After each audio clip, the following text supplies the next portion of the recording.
நம்மக்கிட்ட நிறைய பேர் கேட்குறது பிரஸ்ட் மில்க் ப்ரிசர்வேஷன் அப்படின்னாலே ஒரிஜினல் கோல்ட் அண்ட் சில்வரில் மட்டும்தான் பண்ண முடியுமா அப்படின்னு கேட்குறது தான். ஸோ கண்டிப்பாக கிடையாது. உங்களுக்கு ஒரிஜினல் கோல்ட் அண்ட் சில்வரில் பண்ணணும் அப்படின்னா கண்டிப்பாக வந்து நம்மக்கிட்ட கஸ்டமைஸ் பண்ணிக்கலாம். எல்லா மாடல்ஸுமே வந்து கஸ்டமைஸ் பண்ணி கொடுத்துட்ருக்கோம். இல்லை எங்களுக்கு வந்து ஒரிஜினல் கோல்ட் அண்ட் சில்வரில் வாங்க முடியாது, பட் எனக்குமே வந்து பிரஸ்ட் மில்கை வந்து ப்ரிசர்வ் பண்ணிக்கணும்னு ஆசை அப்படின்னா கண்டிப்பாக இந்த வீடியோ உங்களுக்காக தான். ஸோ இதில் நம்ம நிறையா வந்து பட்ஜெட் ஃப்ரெண்ட்லி மாடல்ஸ் வந்து கொண்டு வந்திருக்கோம். ஸோ இது எல்லாமே வந்து உங்களுக்கு எந்த ஒரு கோல்டோ சில்வரோ எந்த ஒர்க்கும் இல்லாமல் ஜஸ்ட் வந்து ஃபுல் அண்ட் ஃபுல் வந்து மோல்டில் மட்டும் ஒர்க் பண்ணியிருப்போம். ஸோ அதனால் இதோட ப்ரைஸ் வந்து உங்களுக்கு ரொம்பவே வந்து அஃபோர்டபுளாக வந்து பட்ஜெட் ஃப்ரெண்ட்லியாக வந்து வரும். ஸோ இதுலேயுமே வந்து உங்களுக்கு எல்லா ஷேப்ஸுமே நீங்கள் கோல்டு சில்வரில் என்ன ஷேப்ஸ்லாம் கொண்டு வரணும்னு நினைக்கிறீங்களோ அது எல்லாமே வந்து நீங்கள் இந்த இதுலேயுமே வந்து பர்ச்சேஸ் பண்ணிக்கலாம். So family pendant, mom and baby இருக்கிறது, ஸோ க்யூட்டான குட்டி பட்டர்ஃப்ளை, இதெல்லாம் வந்து ரொம்பவே budget friendly. So breast milk preserve பண்ணணும்னு நினைக்கிறவங்களுக்கு இது எல்லாமே வந்து ரொம்பவே யூஸ்ஃபுல்லாக இருக்கும்.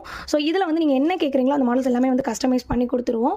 ஸோ இது என்ன அப்படின்னா இந்த வீக் ஆகஸ்ட் 1 to 7 வந்து நமக்கு பிரஸ்ட் ஃபீடிங் வீக் வந்து செலிப்ரேட் பண்ணுறாங்க. ஸோ அதனால நம்மக்கிட்ட இந்த 1 வீக் வாங்குற எல்லா பிரஸ்ட் மில்க் ப்ரிசர்வேஷனுக்குமே வந்து ஃப்ரீ ஷிப்பிங்